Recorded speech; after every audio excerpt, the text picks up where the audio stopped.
ሰላም ጤና ይስጥልን እንዴት ናችሁ? አሊ ሂላል ማርቲኔሊን ከአርሰናል ለማስፈረም እየተነጋገረ ነው። ቡንዲያ ወደ ማንቸስተር ሲቲ እንደሚያመራ ተረጋግጧል። ዘላለም ተፈሪ ነኝ፣ አብራችሁኝ ቆዩ። አሊ ሂላል የአርሰናሉን ጋብሪኤል ማርቲኔሊን ለማስፈረም ሙከራ እያደረገ እንዳለ ዘ አትሌቲክ መረጃ ይዞ ወጥቷል። ዴቪድ ኦርንስቴን አሊ ሂላል የአርሰናሉን የመስመር ተጫዋች ጋብሪኤል ማርቲኔሊን ብራዚላዊውን ለማስፈረም ድርድር እያደረገ ይገኛል ብሏል። ይህ የሳውዲ አረቢያ ክለብ ዝውውሩን በተመለከተም ከማርቲኔሊ ወኪሎችም ጋር ንግግር እያደረገ ይገኛል። የ25 ዓመቱ ብራዚላዊ አስቀድሞ በአርሰናል መቆየት የሚፈልግ ቢሆንም ክለቡ ግን እንዲወጣ በር ከፍቶለታል።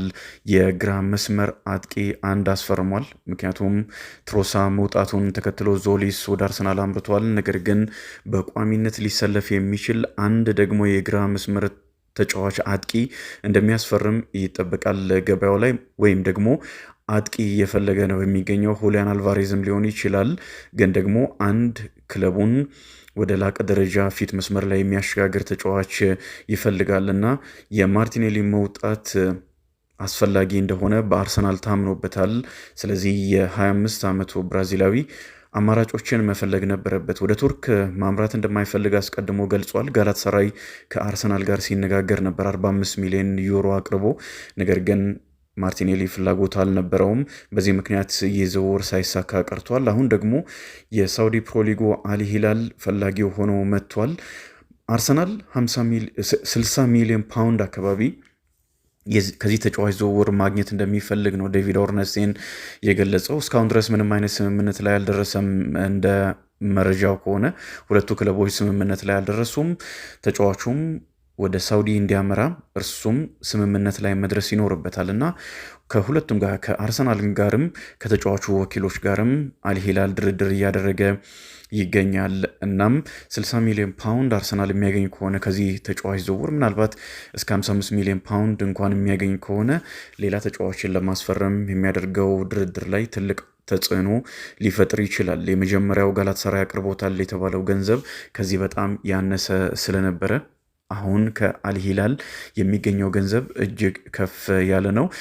60 ሚሊዮን ፓውንድ ዝውውሩ የሚጠናቀቅ ከሆነም የአርሰናል የምንጊዜም ከፍተኛ ክብረ ወሰን ይሆናል። ከአርሰናል ተጫዋች በከፍተኛ ገንዘብ የተሸጠበት ክብረ ወሰን ሆኖ ይመዘገባል። ከዚህ አስቀድሞ 35 እስከ 40 ሚሊዮን ፓውንድ ድረስ ነው በብዛት የሚጠቀሰው። ከዛ ውጭ አርሰናል በከፍተኛ ገንዘብ ተጫዋች ሽጦ አያውቅምና ማርቲኔሊ ከፍተኛ ገንዘብ የወጣበት የአርሰናል ተጫዋች በከፍተኛ ገንዘብ የተሸጠ የአርሰናል ተጫዋች የሚሆንበት እድል በጣም ከፍተኛ ነው። አሁን ሁለቱ ክለቦች እየተነጋገሩ ይገኛሉ። ማርቲኔሊ አርሰናል ማንቸስተር ሲቲን አሸንፎ የኮሚኒቲ ሺልድ ዋንጫ ሲያሸንፍ ወይም ድል ሲያደርግ ሻምፒዮን ሲሆን ከስብስቡ ውጭ እንደነበረ ይታወቃል። አርብ ዕለትም በ2026/27 የውድድር ዓመት የእንግሊዝ ፕሪሚየር ሊግ የመክፈቻ ጨዋታም አርሰናል ኮቨንትሪ ሲቲን 3-0 ባሸነፈበት ጨዋታ በተመሳሳይ በሚኬል አርቴታ ስብስብ ውስጥ እንዳልተገኘም የሚታወቅ ነው። አልተካተተም እና ግልጽ ነው የሰሜን ለንደኑ አርሰናል ይህን ተጫዋች መሸጥ እንደሚፈልግ ግልጽ አድርጓል። በእርግጥ ሚኬል አርቴታ በርከት ያሉ ተጫዋቾች በስብስብ ውስጥ እንዲካተቱ ስሟገት ነበረም፣ በዛ ምክንያት ነው ያልገባው ብለዋል። ግን ደግሞ ግልጽ ነው ማርቲኔሊ በዚህ ስብስብ ውስጥ ያልተካተተው ክለቡ ሊሸጠው ፈልጎ እንደሆነ ማለት ነው። ያው ከጋላት ሰራይም ጋር ሲነጋገር ስለነበረም የማርቲኔሊ ወደ አል ሂላል የመዘዋወር ሂደት የሚቀጥል ከሆነም ዌስትሃም አል ሂላል ሰመርቪልን ከዌስትሃም ዩናይትድ ማስፈረሙ ይታወቃልና ሌላ የአጥቂ ስፍራ ተጫዋች የሚያገኝ ይሆናል ማለት ነው። ዳርዊን ኑኔዝን ለአልጄሪያ ክለብ በውሰት ሰጥቷል። ስለዚህ የአጥቂ ስፍራ ተጫዋቾች ያስፈልጉታል። ግን ማርቲኔሊን ቢቆይ ወይም ደግሞ የሚወጣበት መንገድ በዚህ መንገድ ባይሆን የሚመርጡ የአርሰናል ደጋፊዎች አሉ። አብዛኞቹ ደጋፊዎች የማርቲኔሊ መውጣት የሚደግፉ ሆኖ ሳለ ማለት ነው። ጥራት ያለው ከፍ ያለ ብዙ ጊዜ እንደ ባርኮላም እና የኤልዲዝን የመሳሰሉ ተጫዋቾች ስለሆነ ከአርሰናል ጋር ስማቸው እየተያያዘ የሚገኘው የማርቲኔሊ መውጣት አብዛኛው ደጋፊ በበጎ ጎኑ የሚመለከተው ነው። ምናልባት የሚወጣበትን መንገድ ካልሆነ በስተቀር አርሰናል ሁለቱ ጨዋታዎች ላይ ከስብስቡ ውጭ ማድረጉም ተገቢ አይደለም የሚሉ አስተያየቶች ቢሰጡም ኢያን ራይት እንደዚህ አይነት አስተያየት ሰጥቷል። አልተነገረውም ጭራሽ የአርሰናል አቋሙ ምን እንደሆነ ለማርቲኔሊ አልተነገረውም እና ይህም የተወሰኑ ሰዎችን ቅር ያሰኘ ቢሆንም መውጣቱ ላይ ግን አብዛኛው የአርሰናል ደጋፊ የሚስማማ ነው። በተለያዩ ቦታዎች ላይ አርሰናል የስብስቡን ጥራት ከፍ የሚያደርጉ ተጫዋቾችን አስፈርሟል። አማካይ ስፍራ ላይ ብሩኖ ጊማሬሽ መጥቷል። የወጣው ደግሞ ኖርጋርድ ነውና ከፍ ያለ ልዩነት ነው ያለው በሁለቱ መካከል። ተከላካይ መስመር ላይ ኮንሳን አስፈርሟል። በጣም የተከላካይ መስመሩን ይበልጥ ከፍ የሚያደርግ ነው። ቲምበር ሲመጣ፣ ሳሊባ ሲመጣ እንዴት አይነት የተከላካይ መስመር አርሰናል ሊኖረው እንደሚችል መገመት ይቻላል። እና ሜሊየን በግብ ጠባቂነት አስፈርሟል ከሊድስ ዩናይትድ ጋር ከተለያየ በኋላ። በመጀመሪያው በቤልሳ ስር በቋሚነት የሊድስ ዩናይትድን ግብ ሲጠብቅ የነበረ ነው።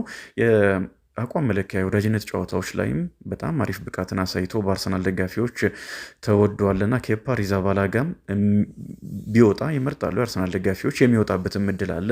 እሱ ከወጣ ሁለተኛ ግብ ጠባቂም አስፈርሟል። ግብ ጠባቂ፣ ተከላካይ፣ አማካዩን ደግሞ አጥቂ ስፍራ ላይ ተጫዋች ይፈልጋል። ዞሊስ መጥቷል። በጣም አሪፍ ተጫዋች ነው፣ ግን የትሮሳ ምትክ ነው። ሌላ ደግሞ አንድ ተጫዋች ይፈልጋል እና ለዚህ ደግሞ የማርቲኔሊ መውጣት በጣም አሪፍ ነው። እስከ 2027 ውል ቢኖረውም ተጨማሪ 1 ዓመት አርሰናል ውሉን ማራዘም ስለሚችል 2 ዓመት ልንለው እንችላለን። በዚህ ጊዜ መውጣቱ ግን አርሰናል አጠቃላይ የቡድኑ ላይ ጥራቱን ከፍ የማድረጉ ሂደት አንድ አካል ተደርጎ የሚወሰድ ነው።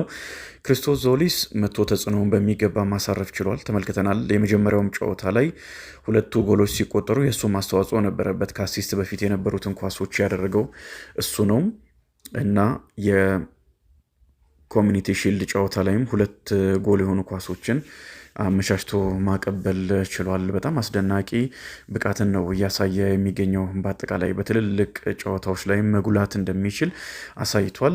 ሌላ ደግሞ ተጨማሪ በዛ ቦታ ላይ አንድ ተጫዋች የሚመጣ ከሆነ የአርሰናልን ጥራት ይበልጥ ከፍ ያደርጋል። ቪኒ ጁኒየርን ሲጠይቅ የነበረ ክለብ ነው እና አንድ ሌላ ጥራቱ ከፍ ያለ ተጫዋች ሊያስፈርም ይችላል።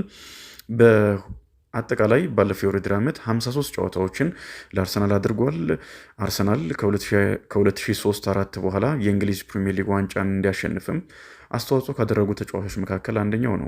ወሳኝ ጎሎችም አስቆጥሯል። ማንቸስተር ሲቲ ላይ ያስቆጠራትን ጎል ጨምሮም በቻምፒየንስ ሊግም በፕሪሚየር ሊግም ወሳኝ ጎሎችን አስቆጥሯል እና ከክለቡ ጋር ሊለያይ ይችላል። 20 ሚሊዮን ዩሮ አግኝተዋል። ከትሮሳር ዝውውር አርሰናል ለቤሺክታሽ ሲሸጠው ከክርስቲያን ኖርጋርድ ዝውውርም እስከ 7 ሚሊዮን ፓውንድ ድረስ ያገኛል። ከሌሎችም ተጫዋቾች እንደዚሁ አግኝተዋል። 2019 ላይ ነው እንደሚታወቀው ከኢቱዋኖ ከብራዚሉ ክለብ አርሰናልን እየተጫዋች የተቀላቀለው 278 ጨዋታዎችን አድርጎ 62 ጎሎችን አስቆጥሯል። በመጨረሻ ከክለቡ ጋር ሊለያይ ተቃርቧል እና የሚወጣበትን መንገድ ካልሆነ በስተቀር መውጣቱን በጣም የሚቃወም የአርሰናል ደጋፊ እስካሁን ድረስ አልተመለከትኩም። ምናልባት ቢቆይ የሚሉ ደጋፊዎች ካሉ እንኳን ሌላ ተጫዋች ካልመጣ ነው። አርሰናል በሚያስበው ልክ ጥራቱ ከፍ ያለ ተጫዋች የሚያመጣ ከሆነ የማርቲኔሊ መውጣት ብዙ የአርሰናል ደጋፊዎችን ሊያነጋግር አይችልም፣ የሚደግፉትን ማለት ነው እንጂ ከዛ ውጭ ብዙም የዚህን ተጫዋች መውጣት የሚቃወም የአርሰናል ደጋፊ አልተመለከትኩኝም።